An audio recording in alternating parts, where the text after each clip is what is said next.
Israel ಮೇಲೆ ಮತ್ತೆ ದಾಳಿ ಮಾಡಿದ ಇರಾನ್. ಇಸ್ರೇಲ್ ಬಹುಮಹಡಿ ಕಟ್ಟಡಗಳನ್ನೇ ಧ್ವಂಸ ಮಾಡಲಾಗಿದೆ. ಇಸ್ರೇಲ್ನ ಬೇರ್ಷೆಬಾದಲ್ಲಿ ಹೊತ್ತಿ ಉರಿದಿದೆ ವಾಹನ. ಮಿಸೈಲ್ ದಾಳಿಗೆ ಹೊತ್ತಿ ಉರಿದ 10 ವಾಹನಗಳು. ನಿರಂತರವಾಗಿ ಅಟ್ಯಾಕ್ಸ್ಗಳಾಗ್ತಾ ಇದೆ. ಇಸ್ರೇಲ್ ಮೇಲೆ ಇದೀಗ ಮತ್ತೆ ದಾಳಿಯನ್ನ ಮಾಡಿದೆ ಇರಾನ್. ಇಸ್ರೇಲ್ನ ಬಹುಮಹಡಿ ಕಟ್ಟಡಗಳನ್ನೇ ಹುಡುಕಿ ಧ್ವಂಸ ಮಾಡ್ತಾ ಇರೋದು ಇಲ್ಲಿ ಗೊತ್ತಾಗ್ತಾ ಇದೆ. ಪ್ರಮುಖವಾಗಿ ಜನರು ಎಲ್ಲಿ ಹೆಚ್ಚು ವಾಸಿಸ್ತಾ ಇದ್ದಾರೋ ಅಂತ ಪ್ರದೇಶಗಳನ್ನೇ ಟಾರ್ಗೆಟ್ ಮಾಡಿ ಇಲ್ಲಿ ಅಟ್ಯಾಕ್ಸ್ ಮಾಡಲಾಗ್ತಾ ಇದೆ. ಹಾಗಾಗಿ ದಿನದಿಂದ ದಿನಕ್ಕೆ, ಕ್ಷಣದಿಂದ ಕ್ಷಣಕ್ಕೆ ಸಾವು ನೋವಿನ ಸಂಖ್ಯೆಯಲ್ಲೂ ಕೂಡ ಏರಿಕೆ ಕಂಡು ಬರ್ತಾ ಇರೋದು ಮತ್ತು ರಸ್ತೆಯಲ್ಲೂ ಕೂಡ ದಗದಗನೆ ಹೊತ್ತು ಉರಿತಾ ಇದೆ ಬೆಂಕಿ. ವೆಹಿಕಲ್ಸ್ಗಳಾಗಿರ್ಬೋದು, ಕಟ್ಟಡಗಳಾಗಿರ್ಬೋದು, ಹಾಸ್ಪಿಟಲ್ಗಳಾಗಿರ್ಬೋದು, ಪ್ರತಿ ಒಂದರಲ್ಲೂ ಕೂಡ ಇದೀಗ ಬೆಂಕಿ ಕಾಣಿಸ್ಕೊಳ್ತಾ ಇರೋದು. ಒಂದು ಕಡೆಯಲ್ಲಿ ರಕ್ಷಣಾ ಕಾರ್ಯಾಚರಣೆ ನಡೀತಾ ಇದ್ರೆ, ಇನ್ನೊಂದು ಕಡೆಯಲ್ಲಿ ಕೌಂಟರ್ ಅಟ್ಯಾಕ್ ಅನ್ನು ಕೂಡ ಮಾಡಲಾಗ್ತಾ ಇದೆ. ಇಸ್ರೇಲ್ನ ಬಹುಮಹಡಿ ಕಟ್ಟಡಗಳನ್ನ ಧ್ವಂಸ ಮಾಡಲಾಗ್ತಾ ಇದೆ. ಟಾರ್ಗೆಟ್ ಮಾಡಿ ಧ್ವಂಸ ಮಾಡುವಂತ ಕೆಲಸವನ್ನ ಇಲ್ಲಿ ಮಾಡ್ತಾ ಇರುವಂಥದ್ದು. ಅಲ್ಲಿನ ದೃಶ್ಯಗಳನ್ನ ನೀವು ಗಮನಿಸ್ತಾ ಇದ್ದೀರಾ. ಇಸ್ರೇಲ್ನ ಬಹು ಏರಿಯಾಗಳಲ್ಲಿ ಇದೇ ಥರದೊಂದು ಪರಿಸ್ಥಿತಿ ಇದೆ. ಎಲ್ಲ ಕಡೆಯಲ್ಲೂ ಕೂಡ ದೊಡ್ಡ ದೊಡ್ಡ ಬಿಲ್ಡಿಂಗ್ಗಳನ್ನು ಟಾರ್ಗೆಟ್ ಮಾಡಿ ಈ ಒಂದು ಅಟ್ಯಾಕ್ಸ್ಗಳನ್ನು ಮಾಡಲಾಗ್ತಾ ಇದೆ. ಇಲ್ಲಿ ಮಿಸೈಲ್ಗಳ ಅಟ್ಯಾಕ್ಸ್, ಡ್ರೋನ್ಗಳ ಅಟ್ಯಾಕ್ಸ್, ಪ್ರತಿ ಒಂದರ ಮುಖಾಂತರವಾಗಿಯೂ ಕೂಡ ಈ ಅಟ್ಯಾಕ್ಸ್ಗಳನ್ನು ಮಾಡಲಾಗ್ತಾ ಇದೆ.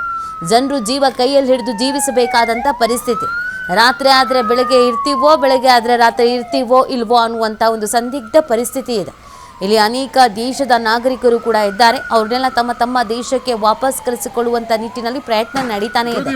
ಭಾರತದ ಅನೇಕ ನಾಗರಿಕರು ಕೂಡ ಅಲ್ಲಿದ್ದರೂ ಅವ್ರುಗಳನ್ನ ಕೆಲವರನ್ನ ಸುರಕ್ಷಿತವಾಗಿ ಕರೆತರಲಾಗ್ತಾ ಇದೆ. ಯಾಕಂದರೆ ಅಲ್ಲಿನ ಪರಿಸ್ಥಿತಿಗೆ ಹಾಗಿದೆ. ನೋಡ್ತಾ ಇದ್ದ ಹಾಗೇನೆ ಅಟ್ಯಾಕ್ಸ್ಗಳಾಗ್ತಾ ಇದೆ. ರಸ್ತೆಯಲ್ಲೂ ಕೂಡ ದಗದಗನೆ ಹೊತ್ತಿ ಉರಿತಾ ಇದೆ ಬೆಂಕಿ. ಇನ್ನು ಇದನ್ನ ಕಾರ್ಯಾಚರಣೆ ಮಾಡುವಂಥ ಭರದಲ್ಲಿ ಕೆಲವರನ್ನ ಕಳ್ಕೊಂಡಿದ್ದು ಇದೆ. ಕೆಲವರು ಇನ್ನೂ ಅವಶೇಷಗಳ ಅಡಿಯಲ್ಲಿ ಸಿಲುಕಿರುವಂಥ ಶಂಕೆ ಇದೆ. ಕೆಲವರು ತಮ್ಮವರು ಮಿಸ್ಸಿಂಗ್ ಆಗಿದ್ದಾರೆ ಅಂತ ಹೇಳ್ತಾ ಇದ್ದಾರೆ. ಇನ್ನು ಹೋಟೆಲ್ಸ್ಗಳಲ್ಲಿ ಬಂಕರ್ಗಳು ಕೂಡ ಇದೆ. ಆ ಬಂಕರ್ಗಳಲ್ಲಿ ಕೆಲವರನ್ನ ಸೇಫ್ ಮಾಡಲಾಗಿದೆ. ಸೂಕ್ಷ್ಮವಾಗಿರುವಂಥ ಪ್ರದೇಶಗಳಿಂದ ಅವರುಗಳನ್ನು ಸ್ಥಳಾಂತರ ಮಾಡುವಂಥ ಕೆಲಸವನ್ನು ಮಾಡಲಾಗ್ತಾ ಇದೆ. ಜೀವ ಕೈಯಲ್ಲಿ ಹಿಡಿದು ಮನೆಯಲ್ಲಿರುವ ವಯಸ್ಸಾದವರು, ಮಕ್ಕಳು, ಪ್ರಾಣಿ ಎಲ್ಲವನ್ನ ಕರ್ಕೊಂಡು ಬಂಕರ್ಗೆ ಸೇರ್ತಾ ಇದ್ದಾರೆ. ಆದರೂ ಎದೆಯಲ್ಲಿ ಢವ ಅಂತೂ ಇದ್ದೇ ಇದೆ. ಯಾಕಂದರೆ ಎಲ್ಲಿ ನೋಡಿದ್ರು ಸೈರನ್ನು ಶಬ್ದ ಕೇಳಿಸ್ತಾನೇ ಇದೆ. ಅಟ್ಯಾಕ್ಸ್ಗಳು ಆಗ್ತಾನೇ ಇದೆ. ಯಾವಾಗ ಸಹಜ ಸ್ಥಿತಿಗೆ ದೇಶ ಬರುತ್ತೋ ಅನ್ನುವಂಥ ಆತಂಕದಲ್ಲಿಯೇ ಅಲ್ಲಿನ ಪ್ರಜೆಗಳಿಗಿದ್ದಾರೆ. ಮೊದಲೆಲ್ಲ ಪ್ರಾರಂಭಿಕ ಹಂತದಲ್ಲಿ ಅಂದರೆ ಮೊದಲ ದಿನ, ಎರಡನೇ ದಿನ ರಾತ್ರಿ ಅಟ್ಯಾಕ್ ಆಗ್ತಿತ್ತು. ಈಗ ಹಾಗಲ್ಲ. ಹಗಲು ರಾತ್ರಿ ಅನ್ನೋದು ಇಲ್ಲದೇನೆ ಕ್ಷಣದಲ್ಲೂ ಕೂಡ ಅಟ್ಯಾಕ್ಸ್ಗಳು ಆಗ್ತಾನೇ ಇದೆ. ಇನ್ನು ಬಂಕರ್ಗಳಲ್ಲಿ ಇರುವವರಿಗೂ ಕೂಡ ಒಂದು ಆತಂಕ. ಇಲ್ಲೂ ಏನಾದರೂ ಅಪಾಯ ಬಂದುಬಿಟ್ರೆ ಏನು ಮಾಡೋದು ಅಂತ ಎಲ್ಲೂ ಅಡಗಿ ಕೂರಲಾಗದಂಥ ಪರಿಸ್ಥಿತಿ. ಯಾವುದನ್ನು ಟಾರ್ಗೆಟ್ ಮಾಡ್ತಿದ್ದಾರೆ ಅನ್ನೋದನ್ನು ಗೆಸ್ ಕೂಡ ಮಾಡೋದಕ್ಕಾಗ್ತಾ ಇಲ್ಲ. ಅಷ್ಟರ ಮಟ್ಟಿಗೆ ಟಾರ್ಗೆಟ್ ಮಾಡಿ ದೊಡ್ಡ ಬಿಲ್ಡಿಂಗನ್ನು ಹೊಡೆದುರುಳಿಸ್ತಾ ಇದ್ದಾರೆ. ಸಂಪೂರ್ಣವಾಗಿ ಇಸ್ರೇಲ್ನ ಚಿತ್ರಣ ನೋಡಿದ್ರೆ ಇದನ್ನೆಲ್ಲ ಹೇಗೆ ಕಂಬ್ಯಾಕ್ ಮಾಡ್ತಾರೆ ಯುದ್ಧ ನಿಂತ ಮೇಲೆ ಅನ್ನೋದು ಕೂಡ ಪ್ರಶ್ನೆನೇ.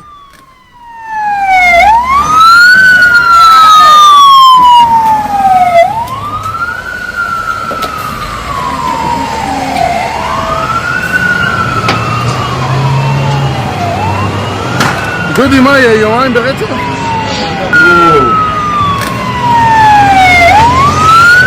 Wow,